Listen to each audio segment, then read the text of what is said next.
Bonjour à tous et bienvenue dans cette nouvelle vidéo où aujourd'hui on va voir quels vêtements pour commencer à coudre. Quelles sont les formes les plus faciles à coudre, parce que quand on débute la couture, on ne sait jamais par quel vêtement commencer. On ne sait jamais quel est le vêtement le plus facile ou les plus faciles pour démarrer. Donc on va voir tout ça dans cette vidéo.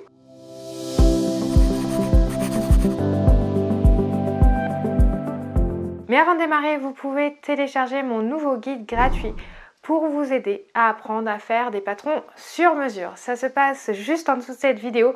Vous cliquez sur le lien, vous atterrirez sur une page, vous entrez votre adresse mail et je vous envoie le guide directement dans votre boîte mail. Alors comme je le disais en introduction, souvent quand on démarre la couture ou même quand on démarre le patronage, on ne sait pas trop par quoi démarrer.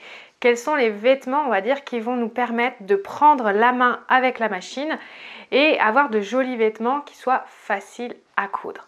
Donc aujourd'hui, on va voir les 3 vêtements qui sont hyper faciles pour démarrer. Pourquoi on commence par des vêtements et pas des accessoires? La plupart du temps, j'ai des clients qui me disent « mais moi je préfère commencer par des petits accessoires, des petits bandeaux ». C'est parce qu'elles trouvent ça facile, mais elles n'ont pas vraiment envie de le faire. Et moi je pars du principe que si vous n'êtes pas motivé et que vous n'avez pas envie de le faire, ben ça sert à rien de le faire. Autant vous concentrer sur du vêtement. Évidemment, ça va prendre plus de temps et ça va être un petit peu plus difficile qu'un accessoire. Mais si vous êtes réellement motivé et que vous avez vraiment envie de faire ça, eh bien, faites le vêtement et pas un accessoire. Sinon, ça sert à rien. De plus, un autre conseil que je peux donner, c'est ne vous donnez pas trop de techniques sur les premiers vêtements. 1 à 2 techniques de couture par vêtement. Ça veut dire quoi? Ça veut dire ne vous lancez pas dans des vêtements avec plein de techniques différentes, donc un ourlet, une patte de boutonnage, un col, des manches pour démarrer, sinon vous allez vraiment être perdu. Il y aura trop de choses à assimiler d'un coup et vous n'y arriverez pas. Donc commençons par des vêtements plus simples pour aller petit à petit vers des techniques de plus en plus compliquées. Alors justement, je vous donne une liste chronologique de 3 vêtements avec lesquels vous pouvez débuter en couture. Le premier vêtement, c'est la jupe élastiquée. C'est une jupe hyper simple à faire puisque c'est un rectangle complet sur lequel on va mettre un élastique qui va venir se mettre au niveau de la taille. Donc vous allez apprendre la technique de l'ourlet, comment faire un ourlet hyper facilement, et vous allez apprendre la technique de la coulisse élastique, c'est-à-dire comment on refait un ourlet au niveau de la taille pour pouvoir placer l'élastique correctement. D'ailleurs, j'ai fait un tutoriel sur cette jupe élastiquée. Si cela vous intéresse, vous pouvez cliquer juste au-dessus de la vidéo ou dans la description juste en dessous. Donc vous voyez qu'avec cette jupe, en fait, on apprend 2 techniques et vous allez vraiment vous perfectionner sur ces 2 techniques, l'ourlet et la taille élastiquée avec la coulisse élastique. C'est vraiment le plus simple et en plus vous pouvez le décliner sur tout ce que vous voulez puisqu'on choisit la hauteur de la jupe comme on veut. Le deuxième projet que moi je vous conseille, c'est un débardeur, type débardeur à manches épaisses, voilà, débardeur hyper simple. Ça va vous permettre d'apprendre à coudre des tissus élastiques comme du jersey, puisque les débardeurs en général on les fait dans des tissus élastiques.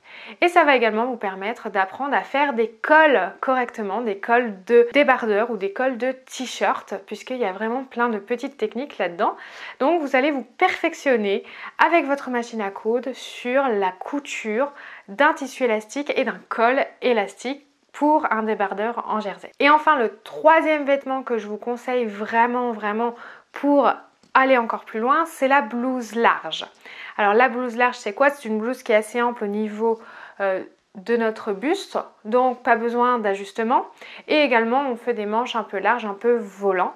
On peut faire un col en V, un col au rond, comme vous voulez. Mais comme on a vu le col juste avant, bah vous savez faire un col. Et là, vous allez apprendre 2 choses. Vous allez apprendre à coudre des pinces, puisque cette blouse va avoir des pinces au niveau de la poitrine pour être ajustée correctement pour la poitrine. Et vous allez également apprendre à faire des manches, puisque je vous ai dit qu'elles avaient des manches. Donc là, le but va vraiment être de comprendre comment coudre une manche, comment fonctionne la manche, et donc vous allez venir la placer sur votre buste de la blouse large et placer cette manche. Donc vous voyez qu'avec ces 3 vêtements chronologiques, la jupe élastiquée, le débardeur et la blouse large, vous pouvez avoir 3 vêtements hyper stylés et apprendre 6 techniques de couture hyper facilement. Voilà pour cette vidéo, j'espère qu'elle vous a plu, j'espère que vous allez vous mettre à faire ces 3 vêtements. N'hésitez pas à mettre des commentaires sous la vidéo si vous avez d'autres questions, je me ferai un plaisir d'y répondre. N'hésitez pas également à vous abonner à ma chaîne YouTube ou de regarder d'autres vidéos pour apprendre à faire ces vêtements sur mesure, pour aller plus loin dans la création de vêtements. Et moi je vous dis à très vite.